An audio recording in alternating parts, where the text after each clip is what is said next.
Hello everyone, am I audible? Okay, hi, welcome to week 6 of the Advanced Quantum Mechanics tutorial. I am Kaustav Mukherjee from ISER Bhopal and I am a PhD scholar. So I'll start sharing my screen.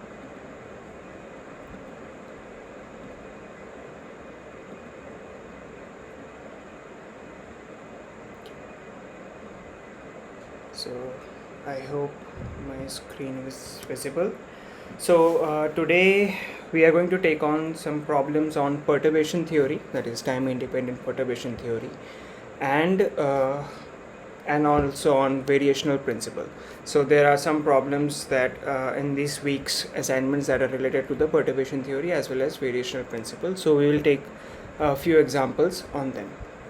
So the first problem that we are going to take on is a 3-level system. So here we have a 3x3 matrix.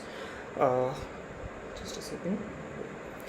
And this, you can say that it is a mixture of all the concepts. Like it has non-degenerate perturbation theory as well as degenerate perturbation theory. And what we are going to do is we are going to see how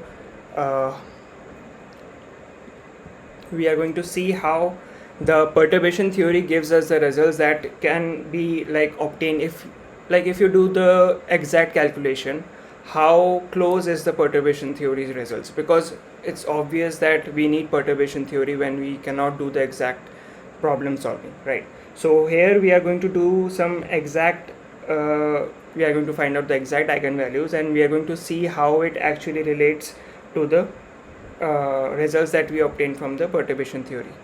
Okay, so let's begin with first finding out the eigenvector and eigenvalues for the unperturbed Hamiltonian. So the Hamiltonian that we have here has two components. Okay, so there are the ones which include these epsilon, which are very small, and there are the other ones which are the unperturbed Hamiltonian. So the Hamiltonian, that is H, can be written in the form H naught plus H prime, where this is the perturbed part. Okay, and if you take V naught common, so you can see that we have this 1 1 2 here. So these are the diagonal terms, and 1 1 2 on the diagonals, plus we have the perturbed part which contains only the epsilon. So we have, let's say we can take epsilon V naught as common, and we have minus epsilon. So this is minus 1 0 0 0 0 1 0 1 0. So wherever we have epsilon, I have just replaced it with 1. So this is our unperturbed Hamiltonian, which we can say as H naught, and this is our perturbed Hamiltonian.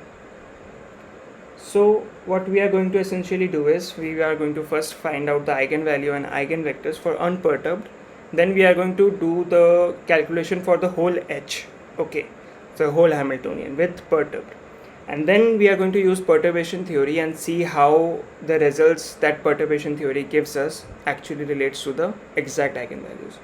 Now for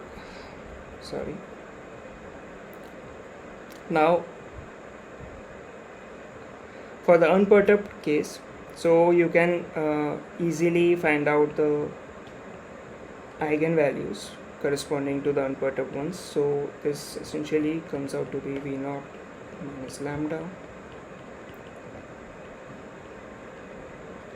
2 V naught minus lambda, and since they are anyway diagonal, you could have guessed that by itself, equal to 0. So there are 3 eigenvalues, V naught, V naught and 2 V naught.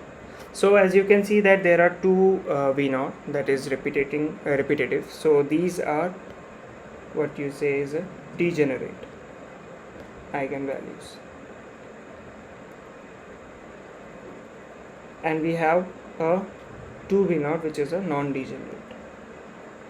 So the non-degenerate perturbation theory will only be applicable on 2 V naught, and for V naught that is two-fold degenerate values, we have to use the degenerate perturbation theory. Okay. Now, like from this matrix, you can actually see that there are going to be the three set of eigenvectors, which are straightforward. So these are essentially your 1, 1, 0, 0, 0, 1, 0, and we have a 0, 0, 1. And these are the corresponding eigenvalues. Okay. Now once we have this, so this was the first part. For the second part, we are going to find out the exact eigenvalues for the both, like combined Hamiltonian, the total Hamiltonian, which consists of the perturbed as well as unperturbed of H. Okay, now it has the same procedure to be followed.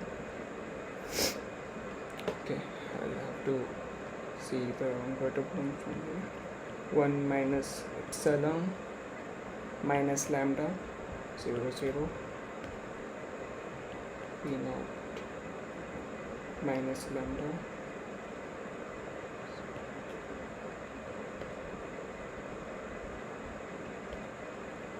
2 V naught minus lambda.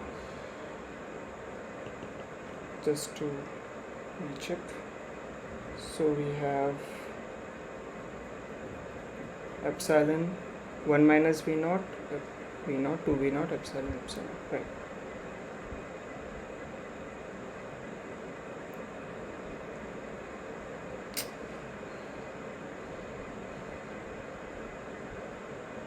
Okay, so taking the longer path that we usually take for calculating these, and minus we have epsilon naught square V naught square equal to 0. So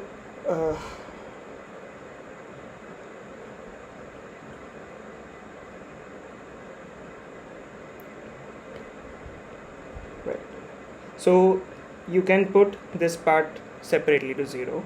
Okay, so this gives you one of the eigenvalues, minus lambda equal to 0, which is lambda 1. You have 1 minus epsilon. Now for the rest two eigenvalues, we have to solve this square bracket part. So I'll keep it here. We have V naught minus lambda, 2 V naught minus lambda minus epsilon square equal to 0. So this is your basic algebra. We have 2 V naught lambda and minus V naught lambda, so minus 3 V naught lambda plus lambda square minus epsilon naught square V naught square. So we have a quadratic equation. This 2 minus epsilon naught square.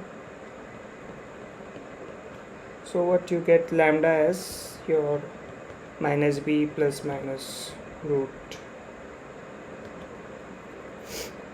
9 V naught square minus 4 2 minus epsilon square V naught square by 2. So this part the square root is actually your 9 V naught square minus 8 V naught square plus 4 epsilon square V naught square. So this essentially becomes V naught square root. You can take this out. So V naught square 1 plus 4 epsilon square. Okay. So your lambda becomes 3 V naught plus minus V naught root over 1 plus 4 epsilon square.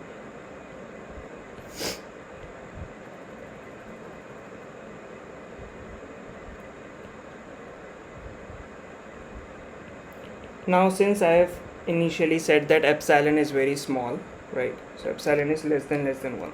So you can actually approximate this to 1 plus half 4 epsilon square, which makes it 2, right?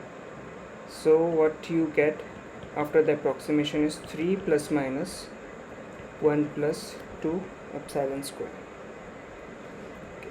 And the two corresponding eigenvalues that you have. So for plus, you get a 3 plus 1, 4 plus 2. So you can take out the 2 factor out and you get a V naught 2 plus epsilon square.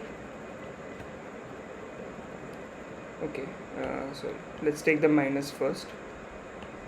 3 minus 1, 2. So this is 1 plus epsilon minus epsilon square, and you have a lambda 3 which corresponds to the plus, and you have V naught 2 plus epsilon square.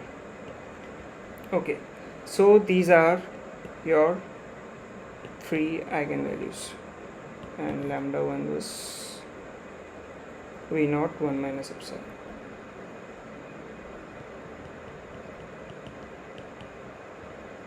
And what we are going to see is, like, using the perturbation theory, we are going to find out the same correction in the energy eigenvalues, and we are going to compare how the perturbation theory performs in corresponding to the exact eigenvalues. Okay, so first we, let's say, use the non-degenerate.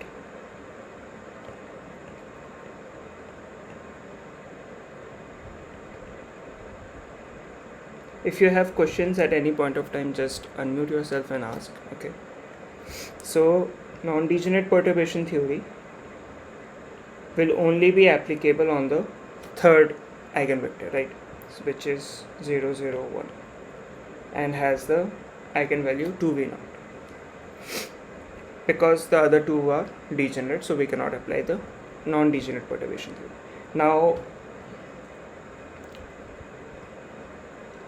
Now your H prime is essentially given as epsilon v naught minus 1, 0, 0, 0, 0, 1, 0, 1, 0. So based on the perturbation theory, so this was our psi 3. Did I name those psis? Okay, so let's say this is psi 1, this is psi 2, this is psi 3. So we have these 3 eigenvectors, and I can write them as E1, E2, E3 with 3 corresponding eigenvalues. Okay, so we have psi 3, and the first order correction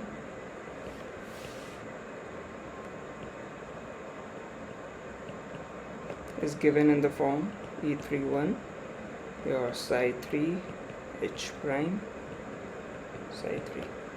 So this is nothing but, so your epsilon v naught comes out, okay, and we have 0, 0, 1 minus 1, 0, 0, and again 0, 0, 1. So from basic matrix calculation you can find out that there is nothing on the top column, then nothing on this. Okay, sorry, there is 1 in the middle and nothing on this one, and when you take the product of these two, they are essentially 0, so you don't get any first order correction in the energy. Now looking at the second order correction,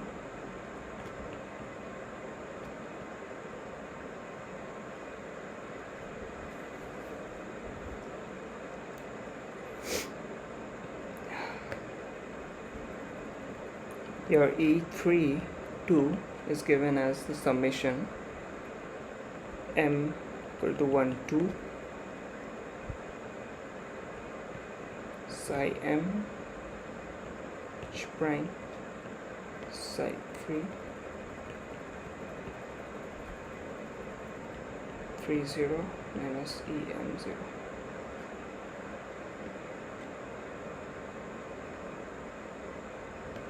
Okay, so these are these eigenvalues, the unperturbed ones. Okay, so I missed the superscript here. So these are the eigenvalues that we had, that is v naught, and 2v naught. Now, so this essentially gives us two values. So we have psi 1 plus h prime psi 3 E30 minus E10 plus psi 2 h prime psi 3 E30 minus E20. So let us find out the psi 1 psi 3 separately.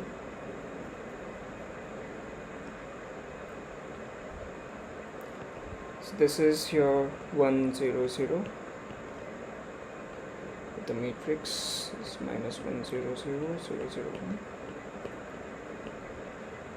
We had a epsilon v naught, and this is 0 0 0 1. So what you get from these two, you have again 0 1 0. So this again gives you nothing but a 0, right? Let me know if I go wrong anywhere, because and this is similar. We have 0 1 0, and we have on the right, let's just ignore, and we have these two already matrix multiplied. So here we get a epsilon v naught. Okay, so this is, so what you have here as your E3 2 is essentially, for the first part this is 0, this does not contribute, and this has epsilon v naught. So we have epsilon v naught square, and on the bottom we have E30 minus E20, that is your v naught 2 v naught minus v naught. So we have epsilon naught square v naught. Okay, so this is the second order correction. So when you add this to your unperturbed one, so your total energy is your E30 plus E31 E32. So E30 was 2 v naught plus this is 0, and now we have epsilon naught square v naught. So what you are essentially getting is epsilon naught v naught plus 2 epsilon square. And when you match with the eigenvalues that we had obtained here, sorry,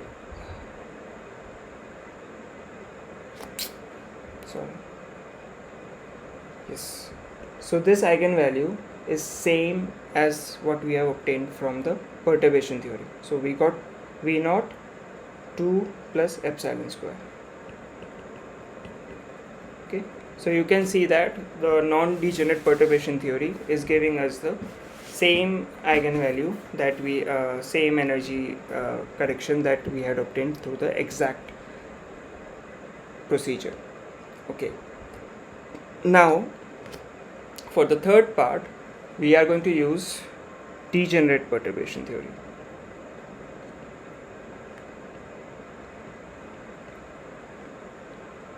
I think this is the fourth part possibly.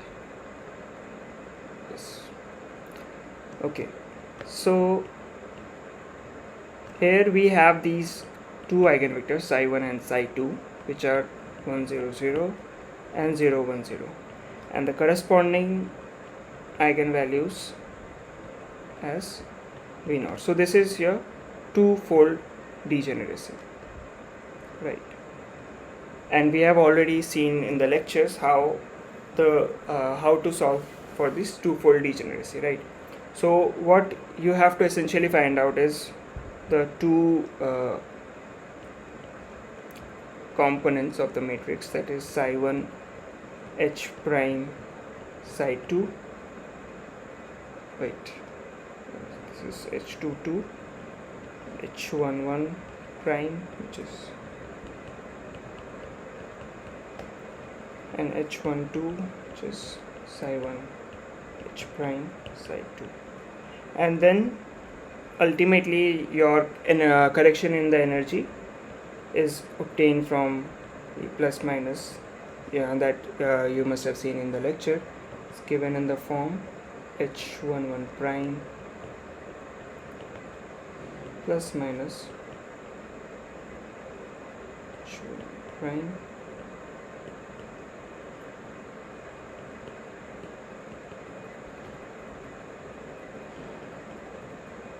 So this is pretty straightforward. So once you have these three components, you you have the correction in the energy eigenvalues, right?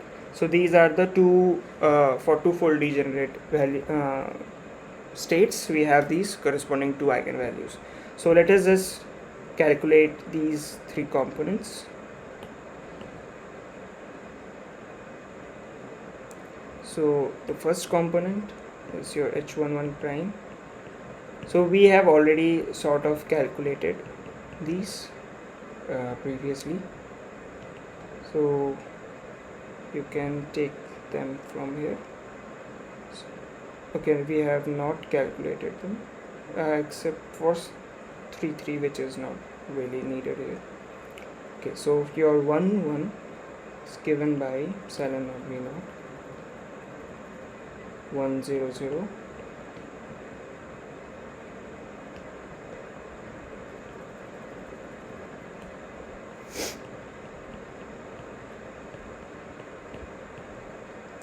the matrix minus 1 0 0 and we have again 1 0 0 here.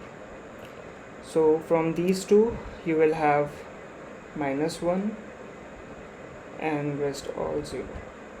So what we essentially get so then we have these two and we essentially get a minus epsilon v naught, right? Now similarly for h22 prime,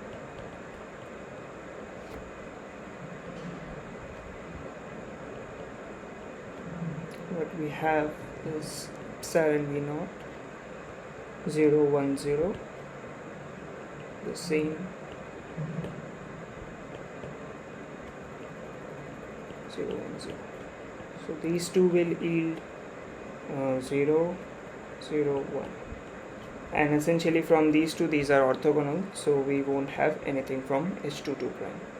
And finally from h12 prime we have psi 1 h prime psi 2.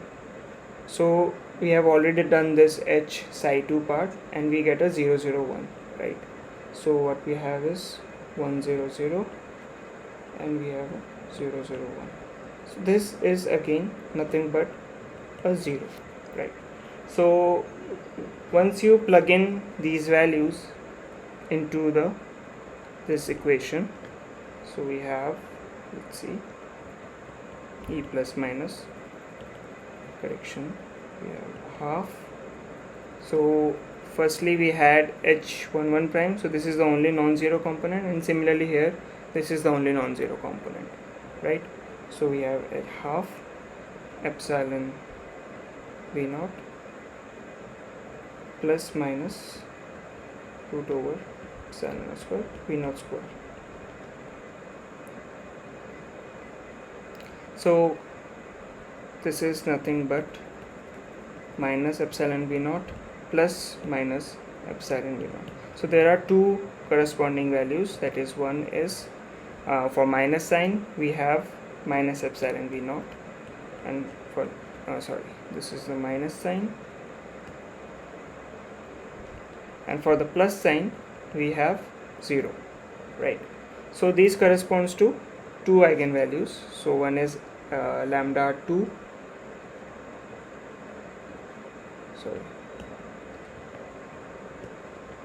one is lambda 1, and which is, let's say, your v naught minus epsilon v naught. So this is your e10 and this is your e11.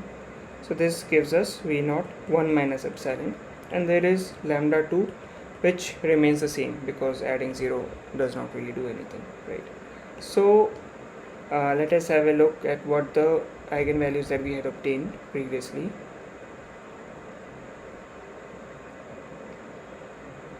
Okay, so these are lambda,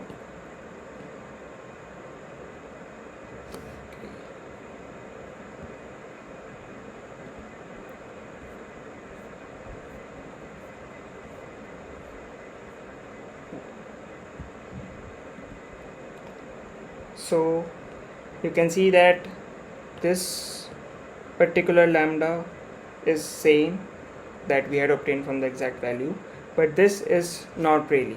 But what you can say is, if epsilon is very small, then epsilon square will even smaller. So you can, in certain approximation, you can say that epsilon square will be 0, and you have lambda 2 as v naught. So till the first order of approximation in epsilon, you are actually getting the exact result. But of course, there will, since this is an approximation method, there is always some approximations involved which does not yield the exact results that you are seeking. But in certain scenarios where the equations or the question is such complex, like the Hamiltonian is too complex to be solved exactly, these approximation method can be very useful and very handy. Okay, so you can see that to a very good approximation, you get the exact correction in the eigenvalues that you have obtained through the exact procedure as well. Okay, now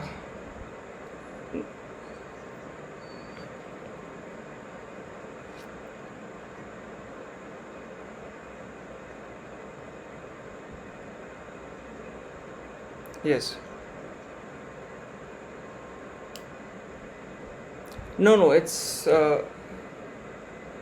so it's like okay, so when you are using these approximation methods, there are some which will yield a closer result. So you can see like even for the non-degenerate case, so when you take more complex equations, so here we got exact solution, but that is not always the case. So let's say you consider a very lot more complex situation, and in that case it is possible that the non-degenerate might not give you the exact result that you find out through other means. Okay, so like these are approximate methods and they are always going to remain approximate. So getting an exact solution at a certain point of time does not mean that they are working perfectly. They are always going to be approximate. Okay, so next we are going to take a problem on variational principle. So I did not really find it in the lectures for this week, so it's probably for next week. But there are some questions in the assignment related to variational principle, so I'll just give a brief intro of what is a variational principle, and then we will solve a problem on it. Okay, so what does variational principle does is, like you have a system. Okay, let's say there is a harmonic oscillator system or a infinite potential well. Okay, and you don't really know the ground state of the system. So let's say for here you know that there is a Gaussian and here you have this sine thing, right? But in case you don't know, then how to find a upper bound in the energy of the ground state. So for that purpose, so to find a upper bound for ground state energy, you can use this variational principle.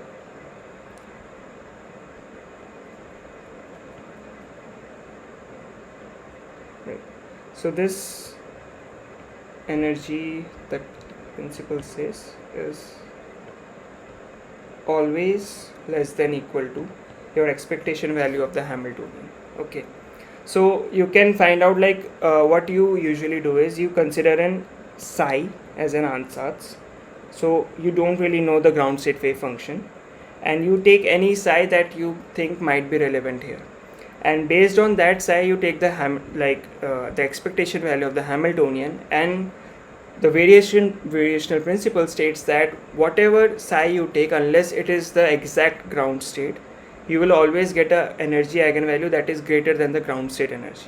Okay, so you know that there is the 0 point energy in any quantum system, which is mostly not zero. Okay, there is certain, because of the uncertainty principle or other factors involved, there is some ground state energy. Okay, which in classical sense we mostly have 0 as a ground state energy, but this is not true for the quantum case.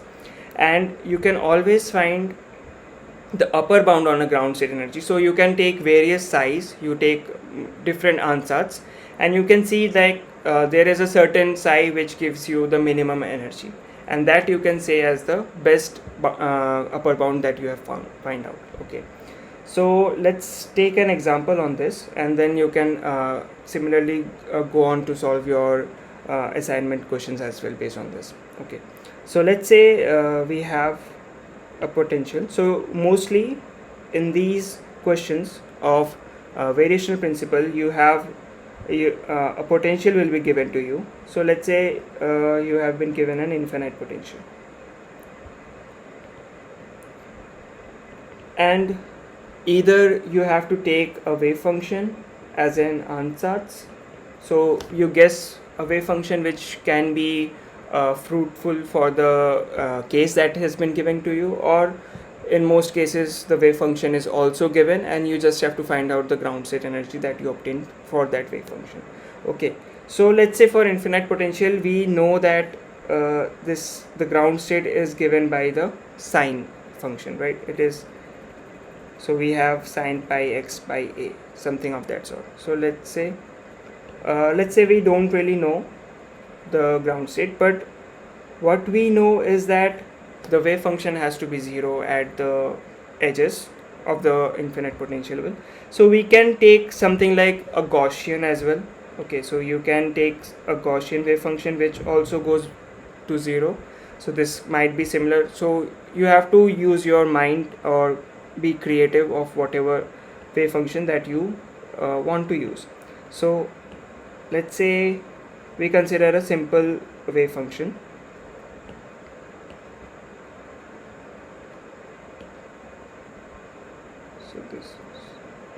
So we take a simple wave function which is nothing but a triangular wave function. So the equation for such case is given in the form ax a minus x 0. So this is for 0 x less than a by 2 less than x a, and this is otherwise.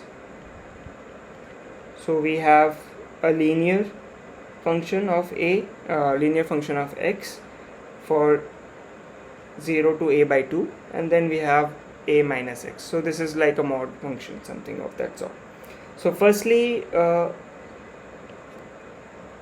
a second. Why is it not working?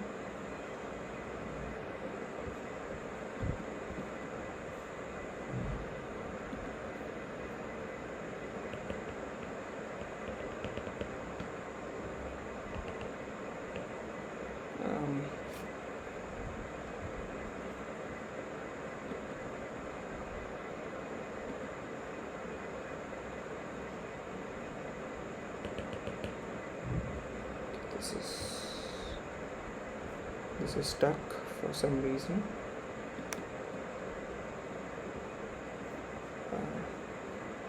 Just a second.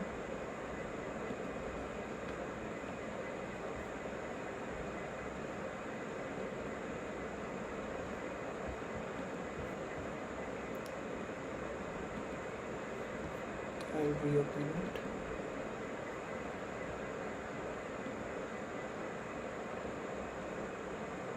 It's working.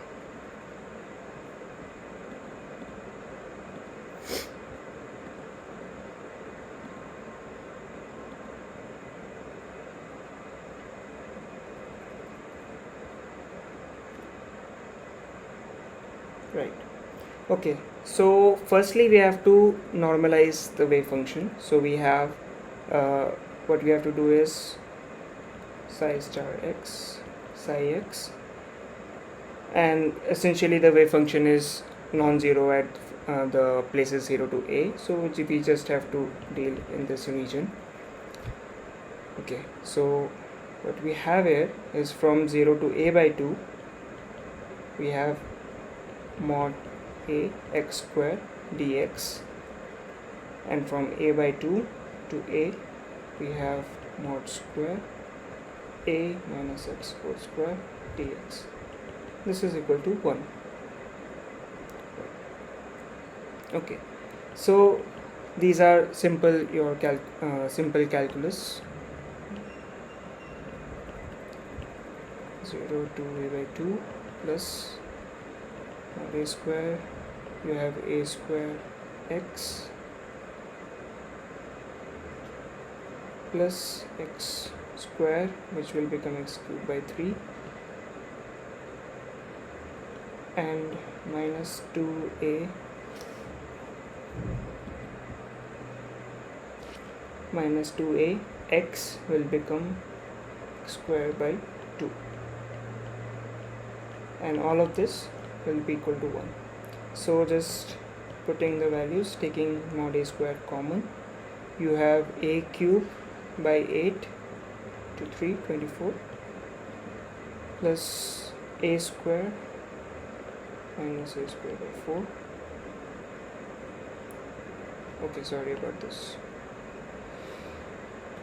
We have a square common, a minus a by 2, plus 1 by 3, a cube by 8, minus 2, okay, these two gets cancelled,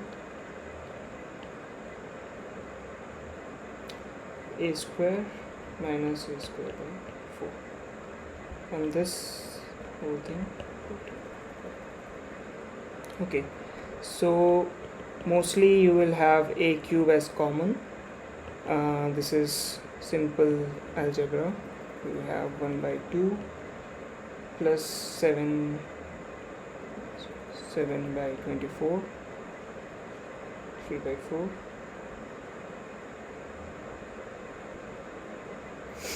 and 24, you got 1 plus 12 plus 7 minus 3, 6, 18. So this is nothing but 2 by 24. Okay, so what you have is essentially mod a square a cube by 12 equal to 1, and your a is nothing but 12 by a cube square root over. Okay, so this is your basic normalization, which you are already very familiar with.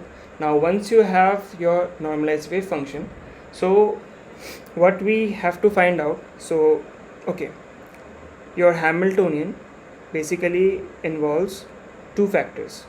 H is mostly your kinetic energy, which we represent as T, plus your potential energy. Okay, now potential here is essentially 0 for the main part, and otherwise it's infinity, so we don't really have to care about it, and we only need to find out the expectation value for the kinetic energy.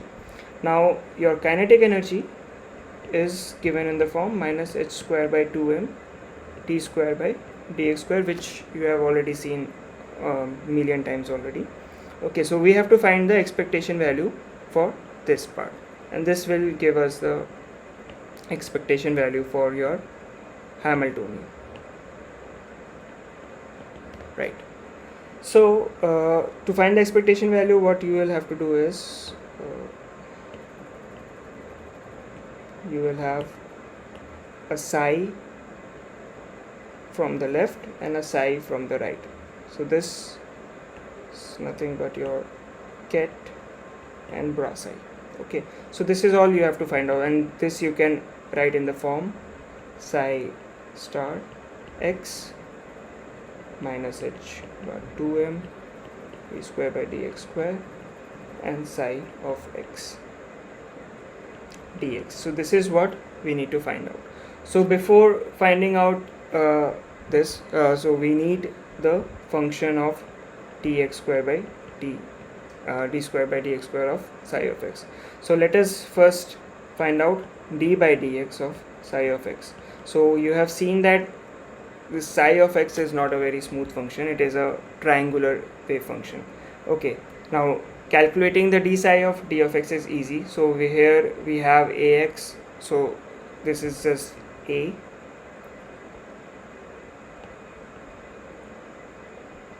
okay, so we have a when we are 0 a by 2, we have a minus a, so I'm not going above again.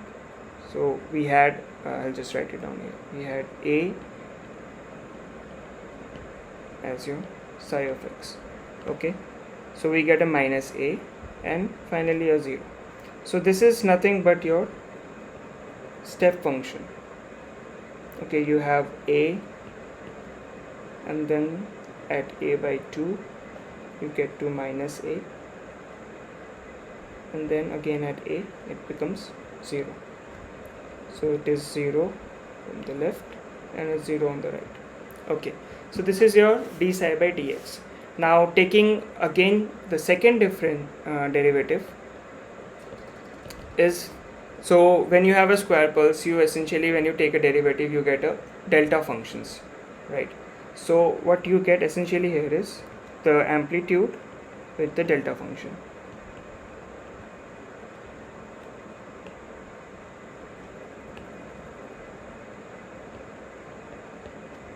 Plus a del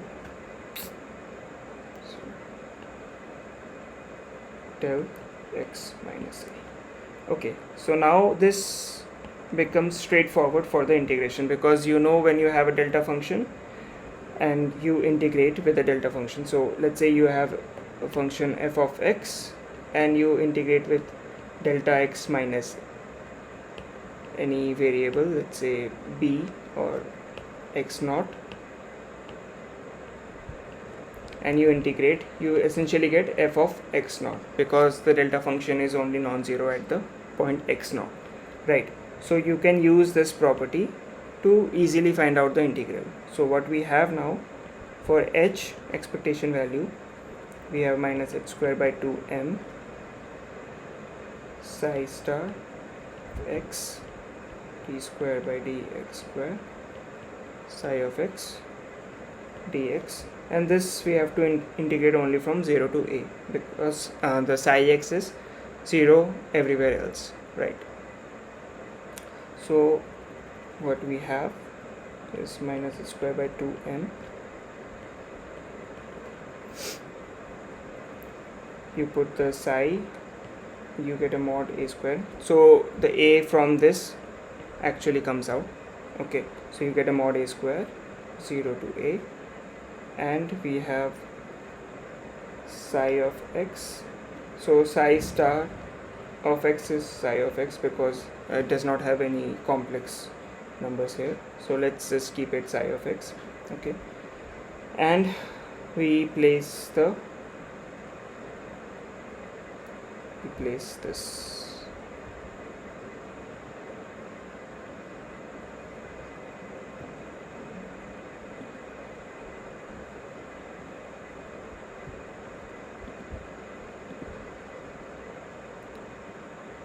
into this. Okay, so we have to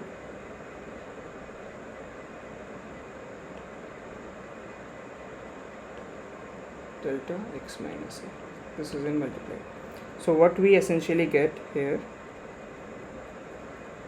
is minus h square by 2m mod a square, you have psi, okay, these a's are already taken care of, so we have psi at 0 minus 2 psi at a by 2 plus psi at a, and we already know the values, so we have, okay, actually this mod a square does not come out.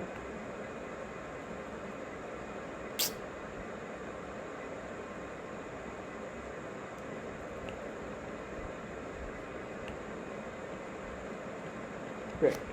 Okay, so we have minus h square by 2m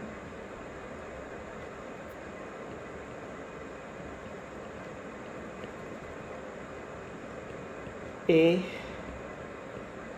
x at 0 at a by 2, we have again x and a into the wave function was a minus x,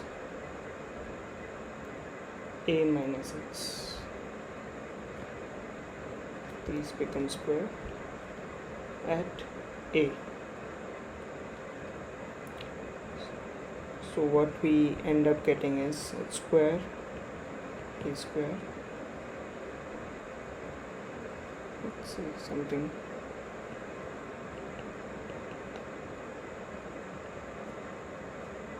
So we have h square 2m mod a square, x at 0 is 0, 0 minus 2 a by 2, and this is again 0.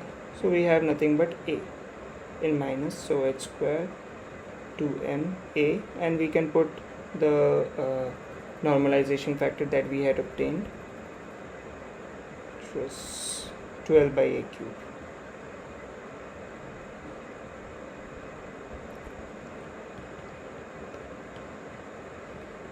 So what we get is 12 h square by 2m a square as the upper bound for our answers that we had considered. Now if you remember, so we can actually solve it again for the actual ground state. So if you remember, for infinite potential what we had was n square pi square h bar square by 2m a square. So the ground state is essentially your pi square h bar square by 2m a square. Now pi square is mostly around something 10, okay, and what you are getting here is 12. So you can see clearly that whatever ansatz, like you can take any other ansatz and you will again get a value which is at, like, this is the minimum, okay. So this is the exact ground state. We can actually check it out right now, and you will always find out the value to be larger than the exact ground state, okay. So let's take that answers also, and we can actually verify that if this is true or not. So let's say we take a psi of x as a sine bx for x less than a by 2 and 0 otherwise, okay. Now this already has some boundary conditions, because at x equal to 0 and x equal to a by 2, the psi of x needs to be 0. So that means your a sine b of x, or let's say at not a by 2, a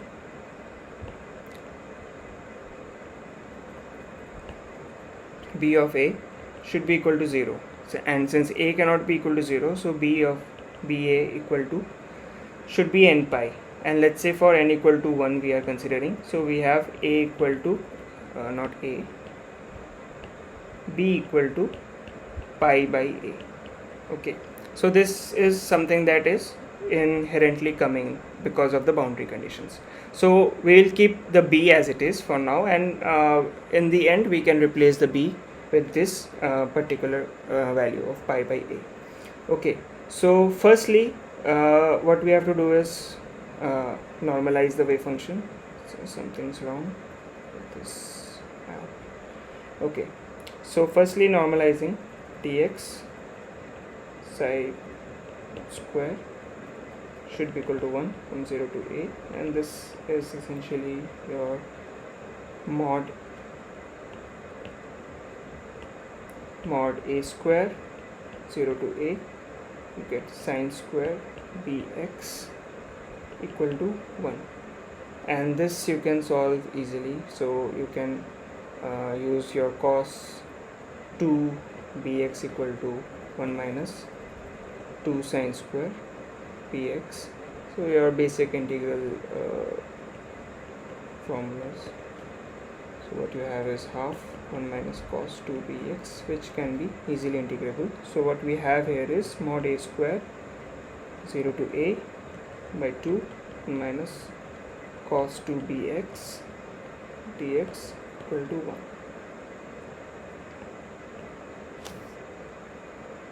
Okay, once we have this, so you get x, let's take the 2 out, minus sine 2bx by 2b 0 to a equal to 1. So for the first part you have nothing but a, and for the second part you have sine 2ba by 2b minus 0, right? Now since b is equals to pi by a, so this is nothing but your 2 pi a, and sine 2 pi a, like a is any integer number here, let's say, so it will give a 0 here. Okay, so you are essentially left with mod a square equal to, or let's say mod a equal to 2 by a. This is your normalization. Okay, so the first part of your normalization is done. Now second is we have to find out the d square psi by dx square. Okay, so firstly we had psi as a sine b of x. So the this is straightforward already. So you have d psi x as a b cos bx, and similarly your d square psi dx square is nothing but a b square to the minus sine bx. So we essentially get the same way from psi again with the additional constants.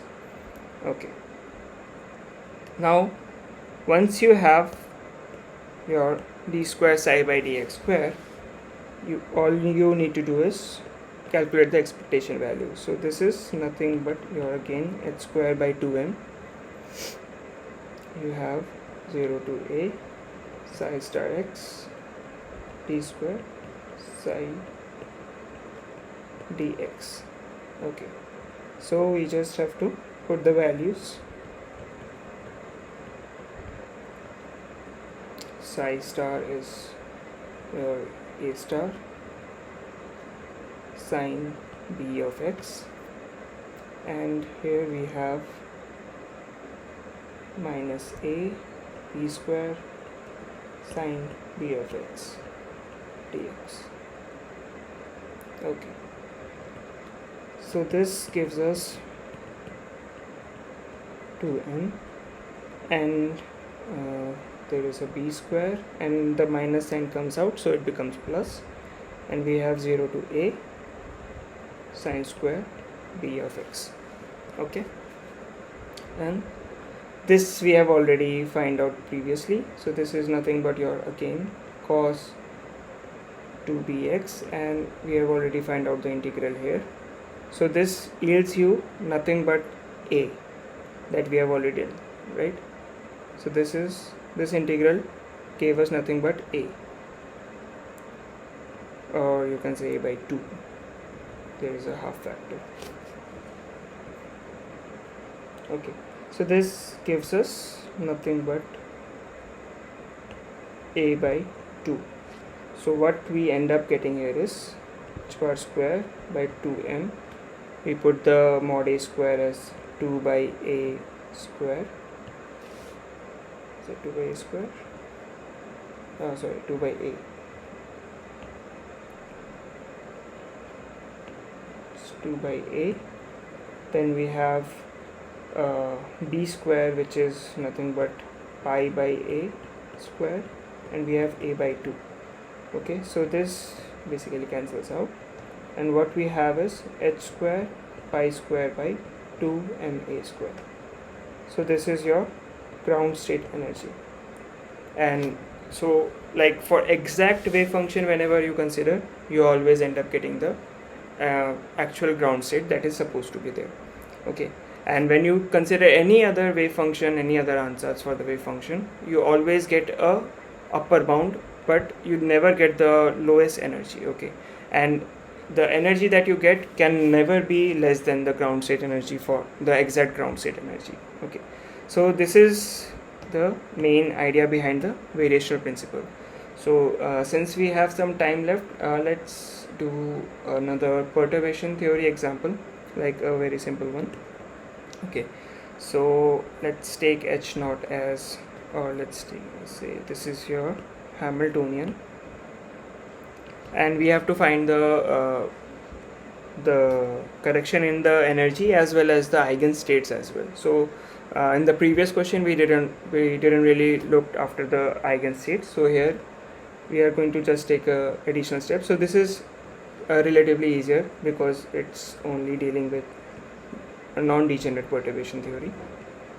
So let's say we have this Hamiltonian. Okay, so you can easily do the h naught plus h prime part, because you can see, so all the diagonal elements, that is H, E, are your unperturbed part. So these are also your what do you say, the unperturbed eigenvalues. Okay, so this is easy. You have these three eigenstates. So if you calculate, you will easily find out these three eigenstates with the corresponding unperturbed eigenvalue as E1, E2 and E3. So there is no point in writing the superscript 0, but I'll just write in any case. And the perturbed Hamiltonian can be essentially written as 0, 0. Okay. Now,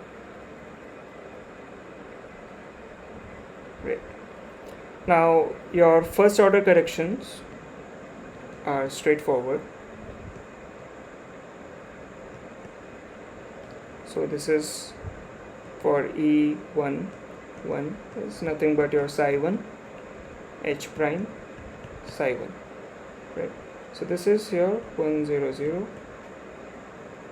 You have 0, A, B, star, B star, 1, 0, 0. So what you essentially get is 0, 0. You have nothing on the top, A star, B star. This is nothing but 0. Okay, so there is no first order correction.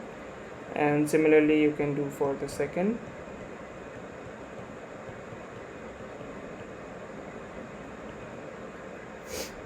Zero, 1, 0.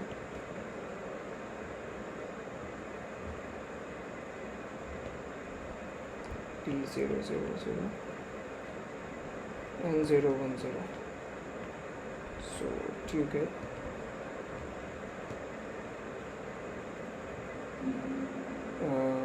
A, D, 0, and you get a D for this. Similarly for third one.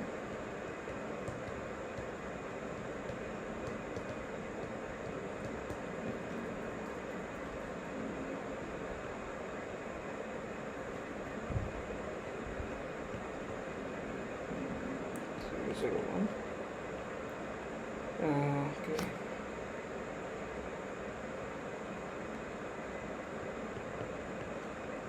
You get B 0, 0, and this is nothing but 0. Okay, so all you have was a first order correction for the second case only. Okay, now finding the second order correction is also straightforward, and this can also be used for the correction to the eigenstates. Okay, so the formula is essentially similar here. Okay, so I'll write the so all you need to is find the off diagonal elements to the H prime. So these are, so since we have already done for this half, so this is AD0, we can actually use that directly. So we have 1, 0, 0 and we have AD0. This gives us A. Similarly for psi 1 H prime psi 3 is your 1, 0, 0. For psi 3 was B 0, 0. So we get a B. And finally, so we only need to find these three terms, and we can since the opposite if you take, it will be just the complex conjugate of it, so it's not that big of an issue. Psi 3 is nothing but your 0. Okay, so once we have all these terms, it is straightforward to find the second order correction. So for the first case, we have what you say your m equal to 2, 3. We have psi m H prime psi 1 mod square by I think E10 minus EM0. So this is easy. So you have psi 2, which one is this? So you get a mod a square by E10 minus E20 plus psi 3 gives you mod B square E10 minus E30, and similarly you can find for the other ones. Okay, and the correction to eigenstate, which you might have already seen in the lectures, is given in the form your psi n1 is equals to not equal to n psi m0. So the numerator is almost similar as well as the denominator, including a psi m0. Okay, so let's say we find for the first one. So first one we have your, let's say for 20 we have a psi 20 and E0 minus E20 plus for psi 3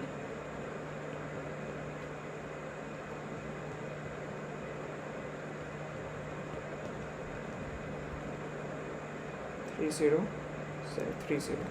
So we have already found out the values. Well, we have psi 2 psi 1 and which is this one, and psi 3 psi 1 which is this one, which is the complex conjugate. So what you have essentially here is your A star E10 minus E20 plus B star E10 minus E30 psi 30. Okay, so this is your first order correction to the first eigenstate, and similarly you can easily find for the second eigenstate.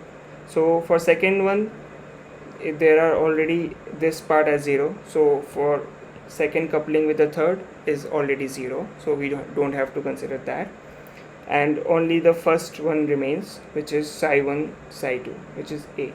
Okay, so we essentially get A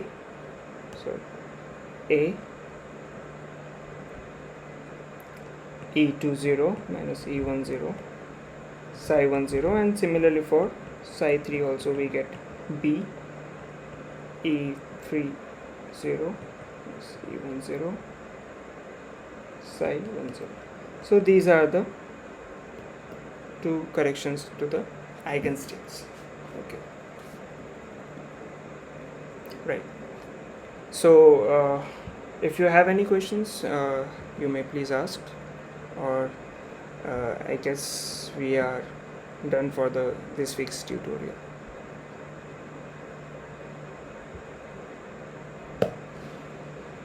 Okay, so thank you for joining me in this tutorial. Have a nice evening.